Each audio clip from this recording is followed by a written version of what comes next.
Welcome to Leading the Way podcast, where you'll learn neuroscience-backed ways to lead more effectively and have more fun at work with what you already have.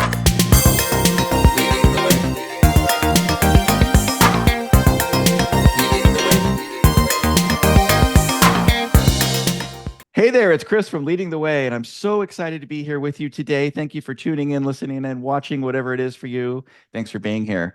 I have a absolutely delightful guest today, Gill Brabner. Gill, thank you so much for being on Leading the Way.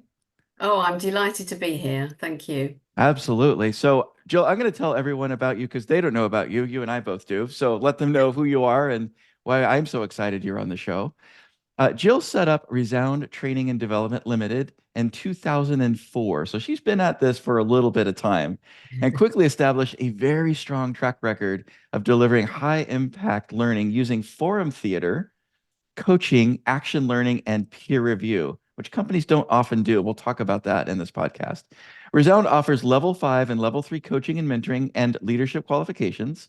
And since 2014, Jill and her team of actors have been creating videos depicting real life work situations for online and face-to-face training programs and qualifications and a standalone digital content that clients use to support what they do. Jill is a chartered fellow of the CIPD and gained her master's in science and digital education from the University of Edinburgh in 2020. Jill, again, delightful to have you here. So excited to talk about this. And we were joking a little bit before we came on and started recording about how leaders are handling change management, right? A lot of leaders go into this. I have a big change coming and I'm going to send lots of emails and PowerPoints, and then they can be surprised that they don't have the resonance or the engagement from their team. What do Yeah. you coach folks around this space? Because I know you see this pattern as well. Mm. Well, it's such a challenging time when there's a big change program going on in an organization, whether that's digital transformation, for example, or perhaps there's a merger or an organization's restructuring. Um, there can be a lot of stress within that for people, and often senior managers, they've got this huge workload now that they need to get through, Mm. and sometimes the softer skills get a bit missed, and they're really important. And I think it's crucial to check in with your team members and find out how they're doing around all of this and where they're at, because it can create a lot of uncertainty, a lot of anxiety, and that can cause people to become totally demotivated, switch off, and you lose that engagement, which is so critical for productivity. And we need to stay productive through those change programs. So how managers communicate with their team is really important. And also that flow of information around the change project. We've had examples here in the UK where that hasn't happened well, and it's caused all sorts of issues, because people who are actually delivering the work, they're then saying, well, I don't know what's going on. And if people don't know what's going on, then they can have all sorts of thoughts in their mind around what might really be happening in those closed meetings that senior managers are having. Right, right. People will So make up stories if you don't give them a Oh, story, yeah. right? Well, we do, don't we? Because we just need to fill that space in our head around what's really going on. Um, and that's where, people can start to feel completely left out. They become outliers within a team, so they disengage. So yes, I would say that there needs to be a really good communication strategy. But more important than that, managers need to come at it from a perspective of, I would say, bringing a compassionate approach to it, and Mm. understanding that that type of change program causes huge stress and anxiety. So a while back, we created a model to help managers have more effective conversations with their Oh, team members. And you can use it in a change situation, but quite honestly, it's just great to be implementing within all everyday conversations. It mm. also works with the family as well, so Oh, nice, that's a real bonus. nice. Well, there's a lot of So overlay between our families, right, and work too. It's interesting how yeah, leaders yeah, will hold on to the same beliefs and not want to be told any different or listen to ideas. So sorry yeah. to interject there, but I'd love to hear No, more about your model. that's so true. So it's simply called ECA, and that stands for empathy, care, action. Mm, And if you put those three elements if you embed them within a conversation, you can be sure that you're offering a more compassionate approach. mm, And we developed it because became aware that there was quite an interest in improving workplace cultures in the organizations that we were delivering programs in. mm, And organisations here started to include compassion in their corporate values.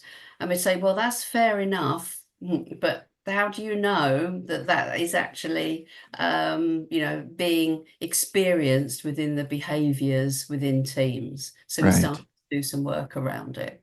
So I'll just Nice. walk you through the model a little bit, Chris, if that's okay. Absolutely. I'd love to hear about it. So each of those elements, empathy, care, action, has three what we call accelerators that sit underneath it. So when you're demonstrating empathy, if we think about that for a moment, you're building rapport and trust. And we want managers to be able to do that really quickly, to have the skills to do that effectively and quickly. And Mm, that means simply paying attention. You'll give the other person that you're speaking to your full attention. You're not also checking your emails. You're not looking at your phone. You're not thinking about the meeting you're about to go into, whether that's on Teams or, in the office. You're giving that other person your full attention and you're listening. And, just by doing that, that other person starts to feel valued. mm, It just creates such a shift. It's such a simple thing, but it can really provide a shift for that other person. We also want to ask for and listen to the other person's point of view. So this is where, to really be empathic, we need to understand that other perspective and experience it in the way that that other person does. So we mm. often hear people say, "Oh, you need to walk a mile in their shoes." Right. It's a sense of that. So ask for their perspective on something. So, just something like, well, look, talk me through what this change experience is like for you, or tell me your perspective on this Mm, change management process, which we've got to work through for the next however many weeks. right. What are the critical points in that for you?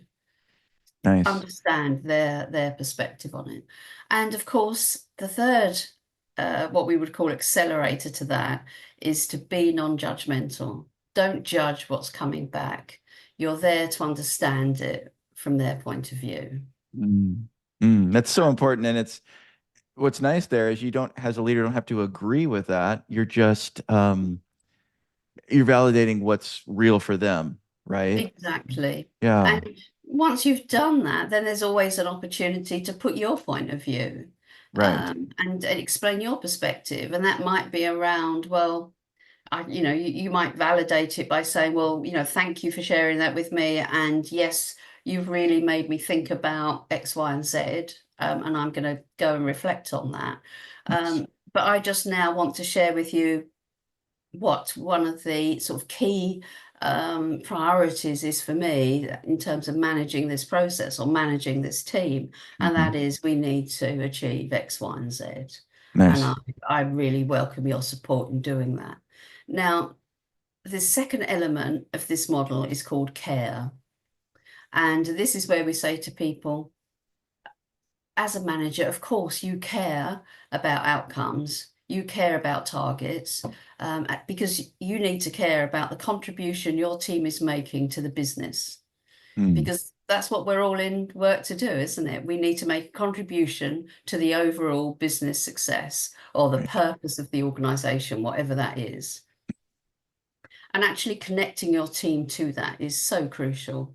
Yes. Uh, and you can do a lot of good by just reconnecting people to the purpose or to the overarching goal of your organization. Right. But as managers, we also care about individuals and about the team. So I think it's good to let people know that and say, well, you know, you're an important member of this team and I care about you and I care that you're okay, Nice. and that you're able to do, you know, your job, you're able to deliver on your jobs. And I want to be able to support you in that. Um, so it's it's caring, but it's not just fluffy stuff. It's caring in that whole person, whole team, and what we contribute to the business. It's very authentic the way you're describing it. Yeah. It's not this something up in a wall or on a website. You really mean what you say. Yeah, you've got to live it, haven't you? You've really got to live it. And the third element, which is something I love and I found during COVID, and it's so simple, Chris, it really is. Um, this comes from a guy called Nick Shackleton Jones, who wrote a book calling The Way We Learn. I'll send you the link to it because it is really worth having a look at if you're interested in learning and development. He's a Right. psychologist by background, and he makes the point that um, we are motivated to learn about things that matter to us. Mm, So you need to find out what matters to your team. They'll mm, engage when you find out what matters to them. nice. So during COVID, myself and my team, we ran a survey. We went out to our HR director clients and L&D people, and we said to them, what matters to you? And they came back with, well, that the workforce are all okay, that we've got everything set up so people can work from home. And, you know, we got these sort of big corporate messages back. And then we followed up with, and what really matters to you right now? And oh my goodness, wow, what a different response we got then. Then it was Right. about their health, their worries, their anxieties. It was about their family members. And you Right. suddenly, you know, we got underneath those corporate messages, we got to the real stuff. As you said, it was authentic. And we got to understand some of the things that they were having to grapple with Right. uh, personally. So I always recommend that managers, you know, take a moment in a conversation and say, look, tell me what really matters to you right now. What really matters to you about this whole merger that we're going through? Mm, Explain that to me. I nice. really know. And once you have connected with that, you understand the drivers, you understand the motivations. Because organizations often come to us and say, you know, we want some help with motivating our team. We want you to come in and motivate our team. Right. And Just I give them an always, injection and they'll be motivated, right? oh, yeah. And I say, well, we can come in and, you know, and that we can, you know, have a great day. But actually, motivation is from the environment you create. You know, we need Hmm. to create the environment in which people become motivated. And that means they need to feel valued. They need to know their role. They need to know their place within the team. It's back to the contribution, back to the business or the organization.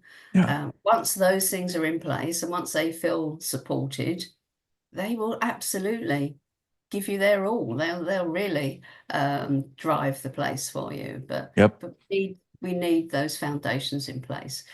So just to summarize, the second element around care is about caring about the health and well-being of our teams and of our business.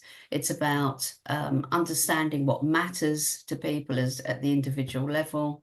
And it's also, you know, we care about outcomes and we care about performance and we care about what we're doing. Yeah. Right. So powerful. So the Leads us to A. final. That leads us to the last one, which is A, right? Yeah, ECA. oh Okay. yes, that's right. So A for action. And when I did some research on what it meant to be compassionate, I was fascinated to find out that action is an essential element within compassion. It's not Mm, enough to be empathic, it's not enough to care. You have to take action in order to be compassionate. And that might be supporting the other person to take action. Or if that's not within their gift and it's within yours, it's taking action on their behalf. Mm, So we would call that, the right action at the right time, make sure it's appropriate and timely.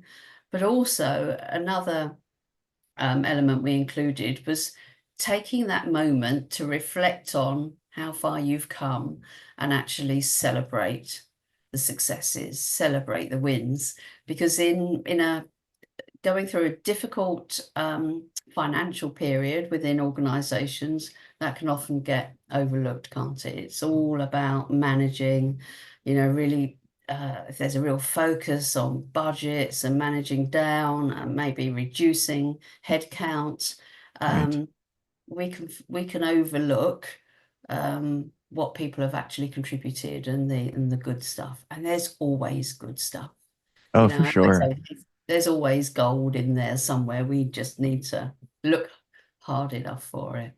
Yeah, hey, look for the miracles and you'll find them for sure. Yeah, yeah, And yeah, it's interesting too, you mentioned, and hard times, a lot of times as leaders, because we're humans, we can shut down too and become stressed out and forget that this is like our opportunity to really show up with all of these skills, right? This is when it's really needed, not just the good times. And we're doing well and the yeah. team's doing great and budgets are awesome and we have tons of customers. But when it gets going tough, this is our opportunity to really show up with this authenticity and do this or else you work here approach is not going to give you the results that you want. No, And it's going to no, exhaust you as a leader, right? It's just yeah. wear you out We, pretty fast. we need to role model, don't we? We need to role model how we want the team to be operating. Right. Um, And I think there needs to be that honesty.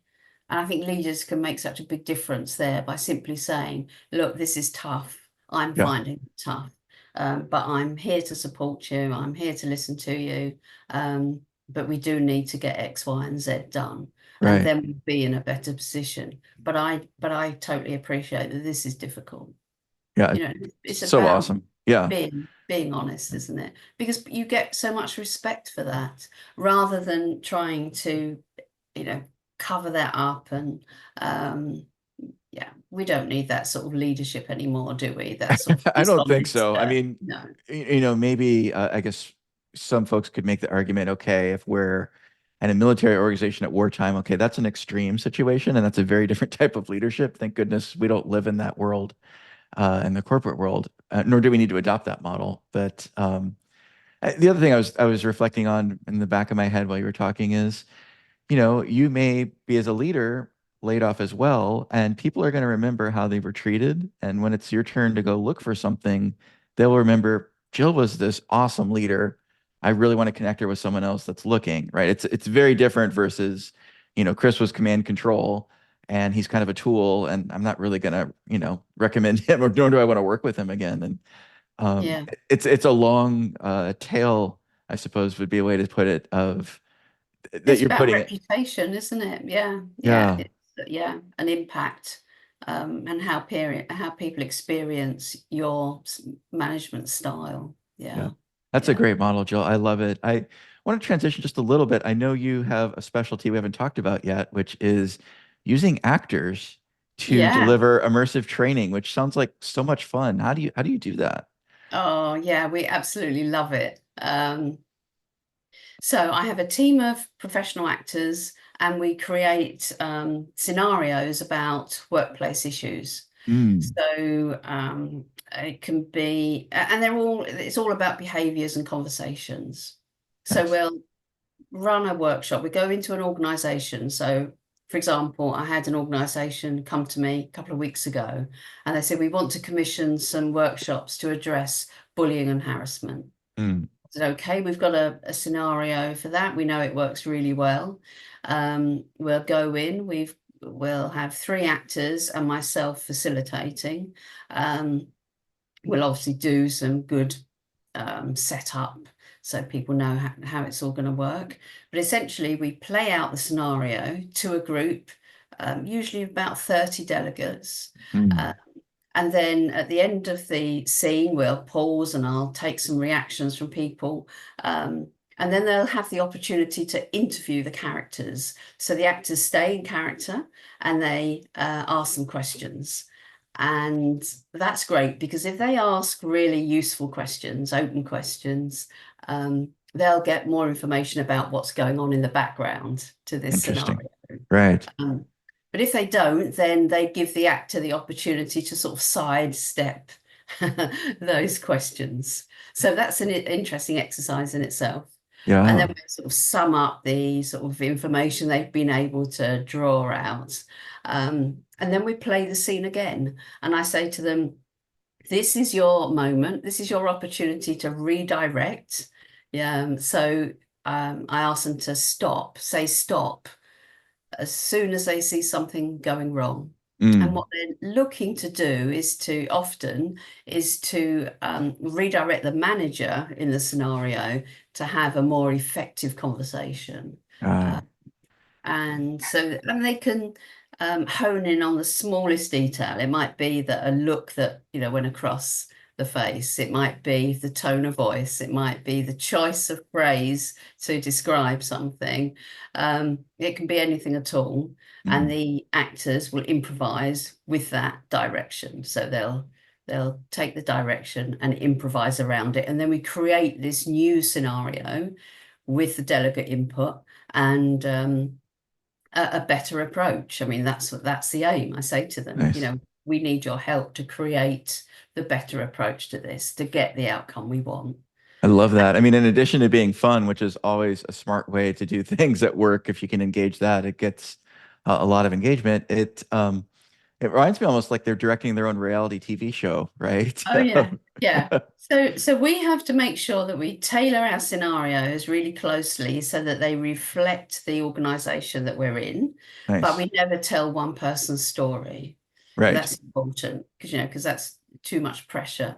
Right. Um, but it needs to be recognizable. So if we've got somebody using paperwork or systems, we'll reference them. They'll be their systems and their paperwork that we're Nice. actually using within the scenario, that Th- sort of thing. That's so good because I've sat through many sorry previous employers compliance and other things and they use like some stock imagery or it's Yeah. so far from what the reality is in the workplace that Oh no, you no, just no. laugh at it in the wrong way, right? Yeah, that's it. Yeah. And it derails the learning because then people hone in on that sort of bit of information which is incorrect. So Right. we need to, yeah, get all of that right before we go in.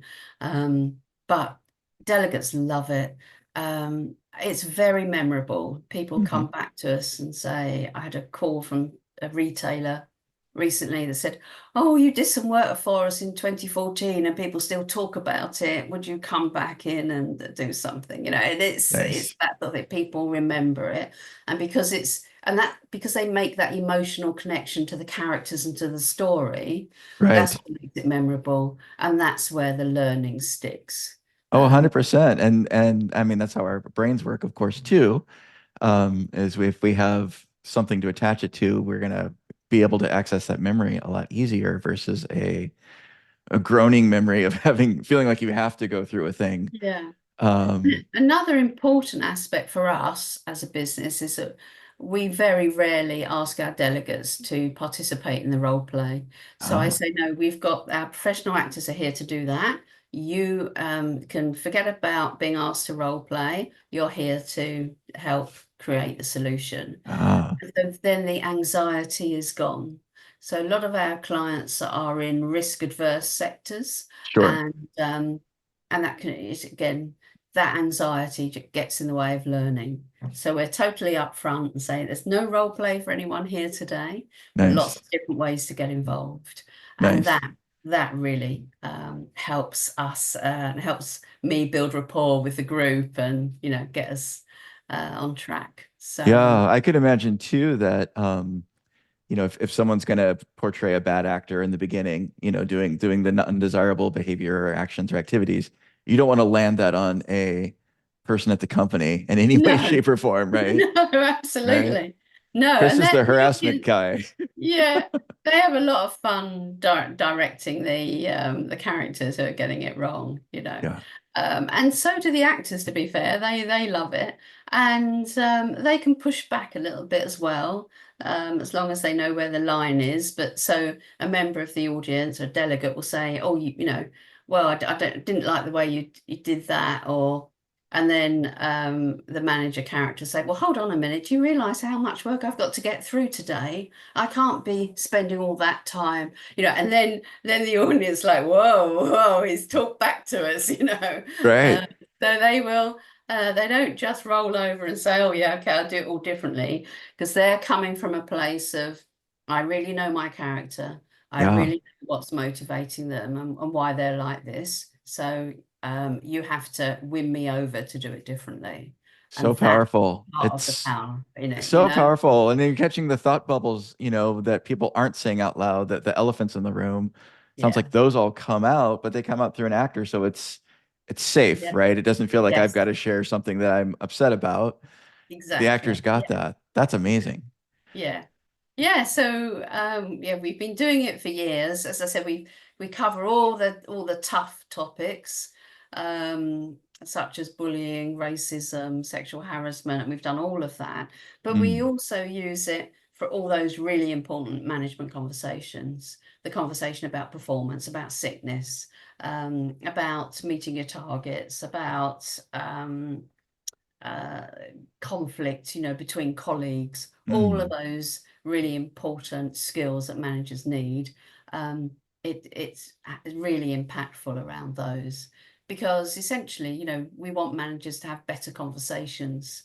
And I'm always particularly keen to work with newly promoted or first time managers because sure. they are such a unserved group.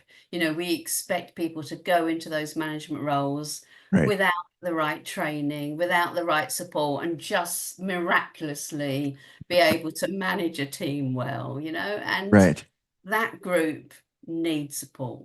They really do. Absolutely. And they're hungry for it, right? I can remember my career Yeah. going from a doer to a leader. And luckily I had some great mentors, but not everyone does. And it's sort of hit or miss. Like if you don't have one of my mentors, I was so glad she said this. It's like, Chris, just set people for a win and get the expletive out of their way. And I've used that for decades, right? And Yeah. and would I have not had So that, good. I, Yeah. I probably wouldn't use that as like a guiding light. And so, Yeah. Yeah. yeah, it's so Yeah. important. Yeah, definitely. Yeah. Mentorship so important in organizations. Yeah.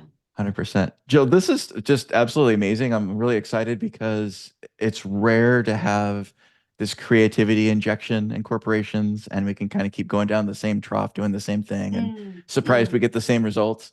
How would folks that are listening to this, that are excited about this too, engage with you?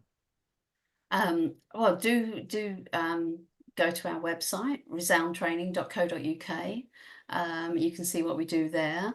We have all our training videos freely available on our YouTube channel. So we have filmed lots of different work stories. So you can take a look at those, use them in various learning programs. We've got people doing that.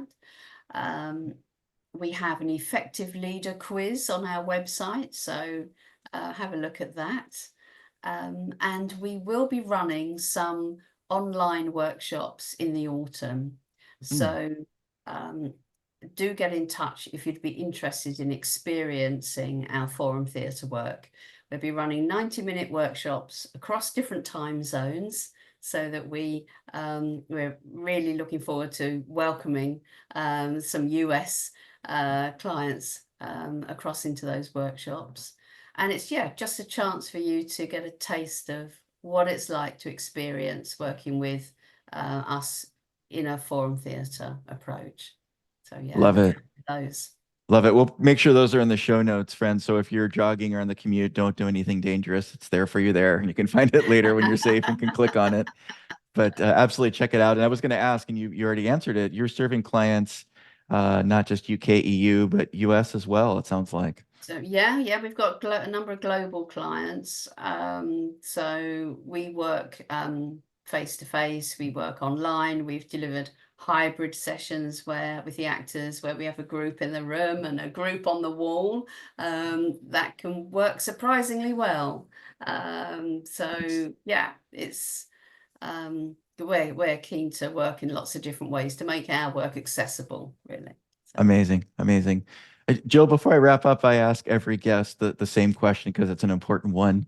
What's something you're thankful for or grateful for today? My garden.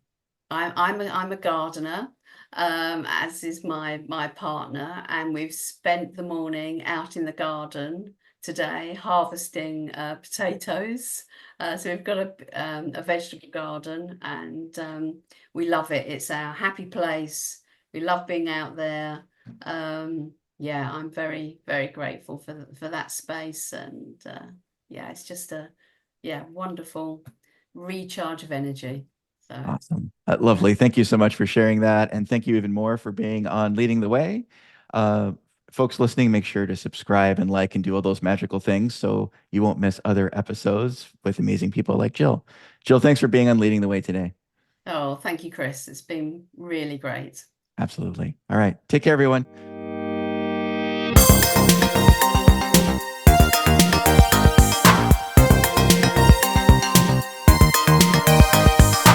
Thank you for listening to Leading the Way podcast. Be sure to like and subscribe so you won't miss other great episodes like this one.